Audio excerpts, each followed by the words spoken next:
Bem-vindo à terceira parte e última da aula Como Estudar a Bíblia, de nosso curso Deixe a Bíblia Falar. Nós vimos nas primeiras duas partes desta aula que os princípios que devem ser observados no estudo da Bíblia são, primeiro, ter uma atitude humilde e ser aberto para aprender. Segundo, devemos ler a Bíblia de dentro para fora e não o contrário. Terceiro, devemos respeitar o contexto, estabelecer qual é o contexto, com aquelas perguntas: quem escreveu, para quem foi escrito, quando e por quê. E o quarto princípio é: não use versículos isolados para fundamentar nele alguma doutrina. Havíamos falado sobre o contexto na segunda parte de nossa aula, e este princípio está ligado à questão do contexto. Um princípio, de fato, está ligado a outro. É necessário ler todos os versículos sobre um assunto ou tema que está sendo alvo de nosso estudo e pesquisa para obter toda a informação possível e disponível sobre aquele assunto, a fim de compreendermos corretamente o assunto. Vamos ilustrar isso de uma maneira bem simples, muito simples. Abra sua Bíblia comigo em Mateus capítulo 26, versículo 51, e lá nós leremos a descrição de um acontecimento, de um ocorrido. Porém, não teremos aqui todas as informações relativas a este ocorrido. Mateus 26, 51 vai dizer: mas um dos que estavam ali com Jesus tirou a espada, atacou um empregado do grande sacerdote e cortou uma orelha dele. Este é um típico texto bíblico que conta ou narra um acontecimento sem nos oferecer todos os detalhes que gostaríamos de saber. Por exemplo, quem foi que tirou a espada e atacou o empregado do grande sacerdote? Outra pergunta: quem foi este empregado do grande sacerdote que teve a sua orelha cortada ou decepada? O versículo também não diz qual das orelhas foi cortada e decepada, mas este não é o único versículo na Bíblia que conta ou narra este acontecimento, esta história. E se lermos os outros textos que contam a mesma história, nós teremos as informações e os detalhes que não estão aqui e poderemos ter uma compreensão completa do que aconteceu. Por exemplo, veja Lucas capítulo 22, versículo 50. Lucas capítulo 22, versículo 50. E nós lemos em Lucas capítulo 22, versículo 50, a seguinte descrição do acontecimento. Um deles feriu com a espada o empregado do grande sacerdote, cortando a sua orelha direita. Neste versículo, que conta o mesmo caso, nós temos uma nova informação. Qual é essa informação? Qual das orelhas foi cortada? A orelha cortada foi a orelha direita. Mas ainda não sabemos quem cortou a orelha de quem. Quem agiu cortando a orelha e quem foi a vítima tendo a sua orelha cortada. Porém, indo mais adiante no Evangelho de João, no texto que descreve este mesmo acontecimento, nós teremos as informações completas para uma boa compreensão do ocorrido. Leia comigo Evangelho de João, capítulo 18, Evangelho de João, capítulo 18, versículo 10.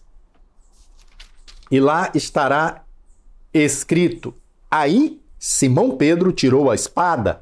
Olha aqui a descrição de quem está praticando a ação. Simão Pedro tirou a espada, atacou um empregado do grande sacerdote, cortou a orelha direita dele. O nome do empregado, aqui nós temos esta informação também, era Malco.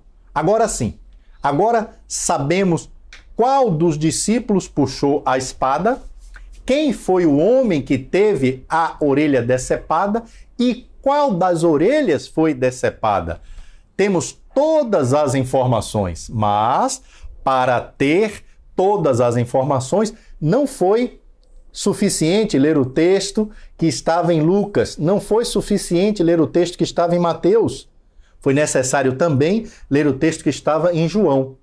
Se ficássemos satisfeitos com o texto de Mateus ou Lucas e não lêssemos todos os textos que contam a mesma história, não teríamos todos os detalhes do acontecimento. Com este exemplo, fica comprovado que é necessário ler todos os versículos sobre o assunto ou tema que está sendo alvo de nosso estudo, de nossa pesquisa, para obtermos toda a informação possível e disponível sobre aquele assunto, a fim de compreendermos corretamente o assunto. Numa certa ocasião, Jesus mostrou que não se deve chegar a uma conclusão de uma passagem da Escritura que vá de encontro, que contradiga, que viole, que desfaça, o significado e ensino de outra passagem. Isso aconteceu quando ele estava sendo tentado pelo diabo no deserto. Na ocasião, Jesus sempre respondeu ao diabo com passagens bíblicas. O diabo também, usando passagens bíblicas, estava propondo, sugerindo que Jesus fizesse certas coisas. O diabo também conhece as Escrituras. Preste atenção neste fato. Por isto, nós precisamos conhecê-la ainda mais para nos protegermos dele, porque ele pode, inclusive, usar as Escrituras, claro, de uma forma errada, deturpada, distorcida, para nos desviar do caminho em que devemos andar. Como foi que ele tentou fazer no caso da tentação de Jesus no deserto? Dessa mesma maneira, usando passagens distorcidas para fazer Jesus desviar, se afastar do caminho. Abra sua Bíblia comigo em Mateus capítulo 4. Mateus capítulo 4. E leiamos versículos 6 e 7. Diz o seguinte: então disse Satanás dizendo: se você é o Filho de Deus, jogue-se daqui, pois as Escrituras Sagradas afirmam: Deus mandará que os seus anjos cuidem de você, eles vão segurá-lo com as suas mãos, para que nem mesmo seus pés sejam feridos nas pedras. Jesus respondeu: mas as Escrituras Sagradas também dizem: não ponha à prova o Senhor, seu Deus. O diabo estava de fato usando uma passagem bíblica quando falou com Cristo estas palavras que nós lemos aqui em Mateus capítulo 4, versículo 6? Sim, ele usou o famoso Salmo 91, versículos 11 e 12. Porém, ele estava tentando fazer Jesus isolar as palavras deste salmo de todos os demais ensinamentos bíblicos. E se Jesus assim o fizesse, iria errar por não colocar as promessas do Salmo 91 dentro de todo o contexto de ensinamentos e princípios bíblicos. Com a frase, mas as Escrituras Sagradas também dizem, Jesus colocou outra passagem, e essa outra passagem foi Deuteronômio capítulo 6, versículo 16, ao lado desta, para chegar a uma compreensão segura do que a primeira passagem queria dizer e saber quais eram os limites daquela promessa contida na passagem usada pelo diabo que veio lá do Salmo 91.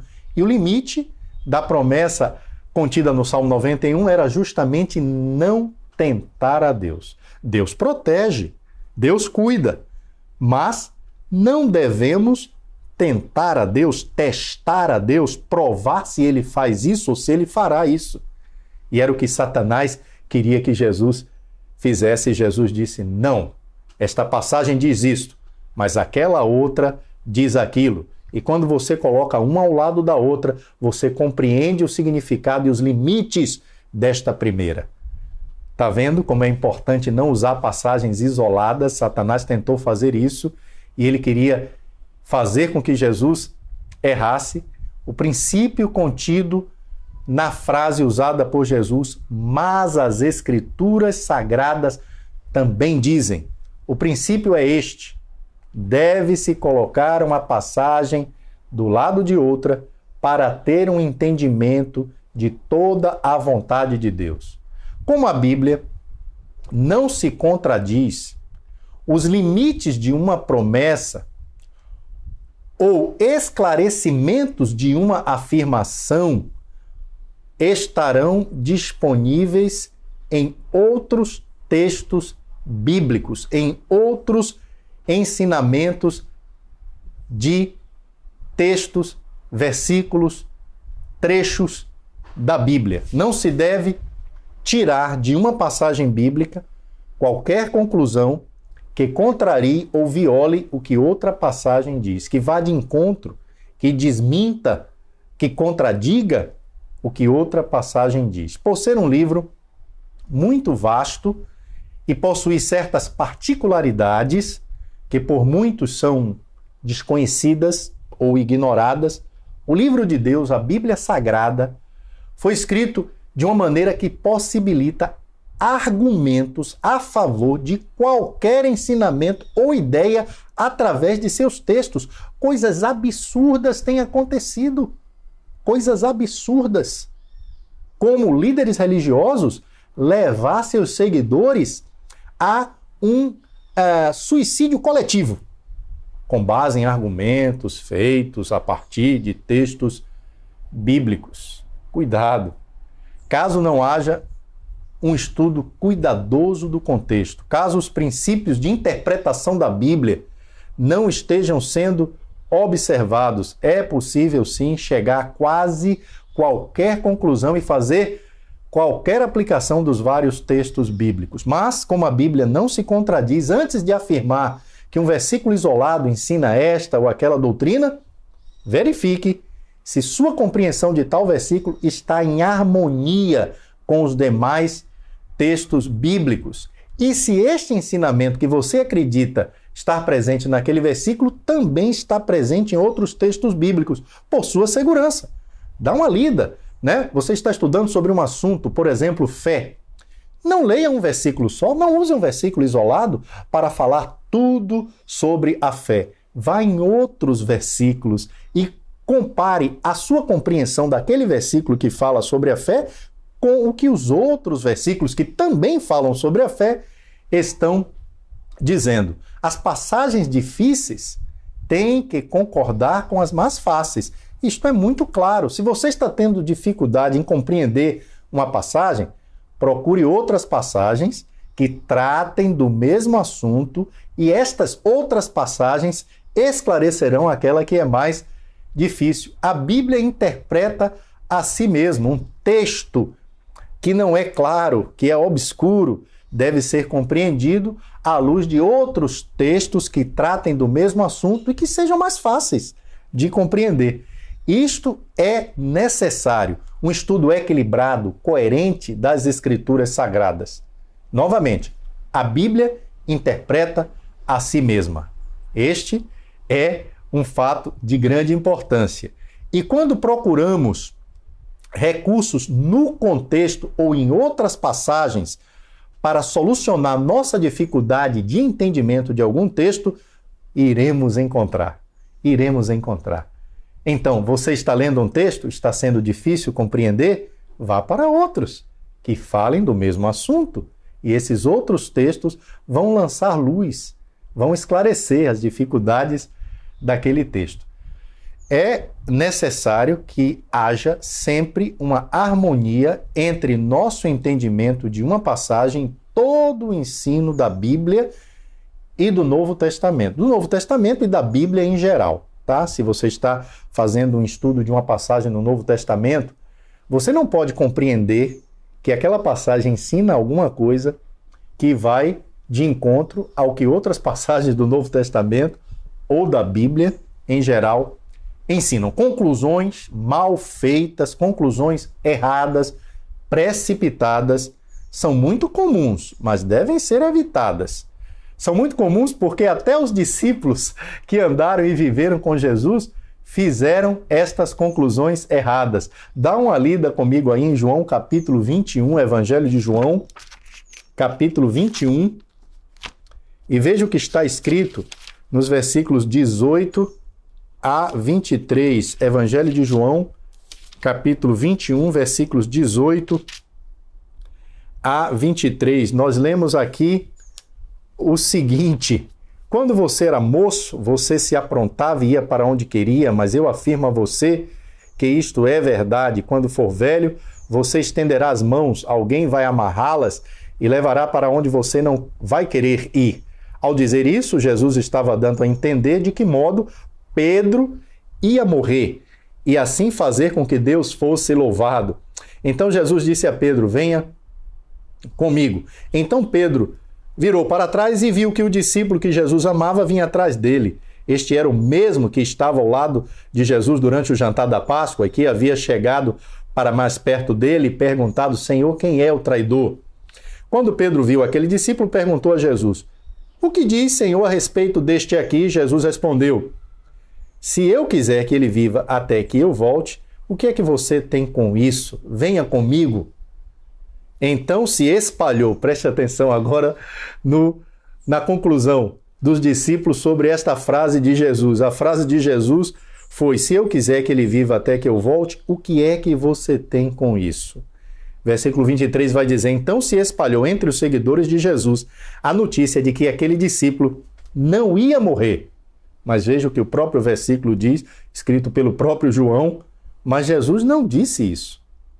Ele apenas disse: se eu quiser que ele viva até que eu volte, o que é que você tem com isso? Muito interessante essa história que ilustra o erro de uma conclusão precipitada. Se espalhou entre os seguidores de Jesus a notícia de que João, que era o discípulo amado, não ia morrer. Mas João, escrevendo o Evangelho, disse: Jesus não disse isso.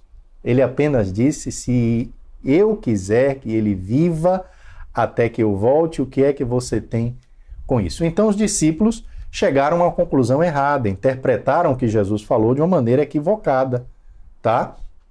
Será que eu também não corro esse risco? Será que você também não corre esse risco de interpretar de uma maneira errada o que Jesus falou? O risco de acreditar em algo que de fato não esteja presente na palavra de Deus? Por isso, conclusões precipitadas, suposições devem ser evitadas. Está com alguma dúvida sobre um versículo que trata de um determinado assunto? Procure outros versículos que tratam deste mesmo assunto. Isso vai esclarecer a dúvida que você tem.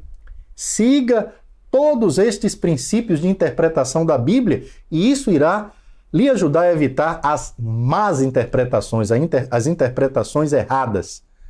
Quinto princípio: não confie em homens. E eu peço que você leia comigo 2 Pedro, capítulo 3, versículos 16 e 17.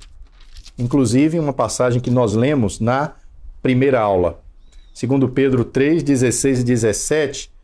E foi isso mesmo que ele disse em todas as suas cartas quando escreveu a respeito disso. Nas cartas dele há algumas coisas difíceis de entender, que os ignorantes e os fracos na fé explicam de maneira errada, como também fazem com outras partes das Escrituras Sagradas, e assim eles causam a sua própria destruição. Pedro está advertindo os cristãos a não seguirem homens que estão explicando de uma maneira errada as escrituras, ensinamentos do apóstolo Paulo. Mas eles não apenas explicavam errado os ensinamentos do apóstolo Paulo, eles faziam isso com outros ensinamentos. Mas veja o versículo 17. Mas vocês, meus amigos, já sabem disso.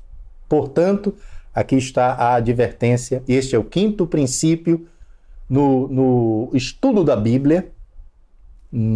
Portanto, tomem cuidado. Não confiem em homens, para não serem levados pelos erros de pessoas imorais e para não caírem da sua posição segura. Pedro disse: tomem cuidado, porque há homens que estão deturpando, corrompendo, ensinando as Escrituras de maneira errada. Quero perguntar a você se isso já acontecia no primeiro século da era cristã. Será que não acontece em nossos dias numa proporção ainda maior? tantos anos depois da Bíblia ter sido completada e colocada à disposição daquelas pessoas. Esta advertência de Pedro, então, vale tanto hoje e talvez ainda mais do que valeu no primeiro século. Em torno do século XV, uma determinada igreja não permitia que seus fiéis tivessem acesso à Bíblia. Imagine. A interpretação oficial passou a ser mais importante que a própria Escritura Sagrada. Nós não devemos, nos dias de hoje, permanecer ignorantes ou não ter conhecimento das verdades divinas, desta vez não por estarmos sendo proibidos de ler a Bíblia, como no exemplo citado, em torno do século XV, mas por não termos iniciativa de ler a Bíblia por nós mesmos e de verificar na Bíblia se o que se ensina em nossa igreja, ou por quem quer que seja, é realmente a verdade de Deus. Uma das propostas durante a Reforma Protestante, que aconteceu em torno do século XVI, já em reação a essa postura de proibir o povo de ler a Bíblia, de não dar acesso às Escrituras Sagradas ao povo, uma das propostas foi chamada de livre exame. Esta proposta dizia que se a Bíblia é a palavra de Deus, escrita para a instrução e encorajamento do povo de Deus, todo cristão tem o direito e o dever de ler e estudar a Bíblia por si mesmo. Mas isso não deve significar que todo cristão tem o direito e o dever de interpretar a Bíblia do seu próprio jeito, da sua própria maneira.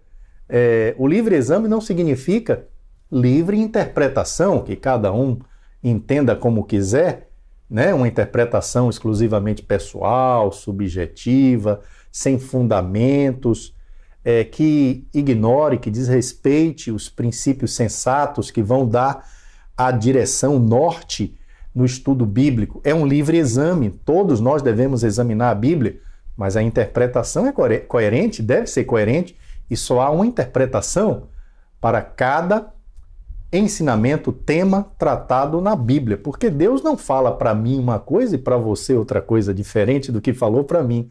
Não, a Bíblia é uma só. Não confie sua salvação a outros, não tenha uma fé cega. Pedro nos adverte disto quando ele diz no texto que nós lemos, 2 Pedro 3, no versículo 17, tomem cuidado para não serem levados pelos erros de pessoas imorais e para não caírem de sua posição segura. Precisamos fundamentar ou apoiar nossa fé e prática única e exclusivamente no ensino da Bíblia. Leia comigo Efésios capítulo 2, versículo 20. Nós lemos o seguinte aqui, em Efésios capítulo 2, versículo 20, um versículo muito importante. Está escrito: vocês são como um edifício e estão construídos sobre o alicerce que os apóstolos e os profetas colocaram. E a pedra fundamental desse edifício é o próprio Cristo Jesus. Estamos sendo construídos sobre o alicerce que os apóstolos e profetas colocaram. A igreja, a família de Deus, está fundamentada naquilo que ensinaram os apóstolos e profetas do Novo Testamento. A pedra fundamental é Cristo. A pedra fundamental é Cristo. E sobre Cristo estamos sendo construídos. Portanto, deixe a Bíblia falar. A Bíblia precisa ser aberta e verificada. Faça sempre as seguintes perguntas diante de alguma afirmação ou ensino atribuído à Bíblia, inclusive durante este curso. Claro, se aplica este curso também. Faça sempre as seguintes perguntas. Quando alguém disser, a Bíblia diz isso, ou Deus diz isso, ou Cristo ensinou isso, pergunte: quem disse? Jesus disse? A Bíblia diz? Ou um líder religioso ou profeta moderno disse? Onde está escrito? É isso mesmo que está escrito? Ou essa é a interpretação da pessoa que está ensinando? Novamente, a Bíblia é a única fonte ou origem de todos os ensinamentos da fé cristã. Não existe outro livro, outra fonte ou origem confiável ou divinamente autorizada. Pedro, no fim da sua vida, afirmou que Deus havia dado a seu povo tudo o que precisamos para viver uma vida que agrada a Ele. Segundo Pedro, capítulo 1, versículo 3. E Judas falou da fé que, de uma vez por todas, foi entregue aos santos. Judas, versículo 3. Estas afirmações mostram que os apóstolos e profetas da Igreja Antiga estavam convencidos de que tinham recebido tudo o que era necessário para a Igreja. Não falta nada aos cristãos que seguem o Novo Testamento. Deus não irá compor, fazer uma nova Bíblia, nem haverá novas revelações alterando o que está escrito. O que Deus tinha a nos dizer, nos disse por meio do Filho. Você pode ler Hebreus capítulo 1, versículo 1 e 2. Nada vai ser acrescentado, ou deva ser acrescentado. Gálatas capítulo 1, versículo 8 e 9. Pelo contrário, há uma séria advertência de Deus no livro de Provérbios, capítulo 30, versículos 5 e 6. Leia comigo. Provérbios, capítulo 30, eu vou ler na Nova Versão Internacional, versículos 5 e 6, que diz o seguinte: cada palavra de Deus é comprovadamente pura. Ele é um escudo para quem nele se refugia. Nada acrescente às palavras dele, do contrário, ele o repreenderá e mostrará que você é mentiroso. Puxa vida! A nova tradução na linguagem de hoje dirá: nunca declare que Deus disse alguma coisa que de fato ele não disse. Se você fizer isso, ele o corrigirá e mostrará que você é mentiroso. Não devemos alterar, mudar, acrescentar, nem retirar nada do que está na palavra de Deus. A maior autoridade para instruir ou estabelecer os princípios corretos da fé cristã é o próprio Deus. E ele já o fez e providenciou para que fosse registrado. O que nos cabe fazer? Respeitar a Deus, respeitando a sua palavra e vontade, e não desprezá-la. Portanto, deixe a Bíblia falar.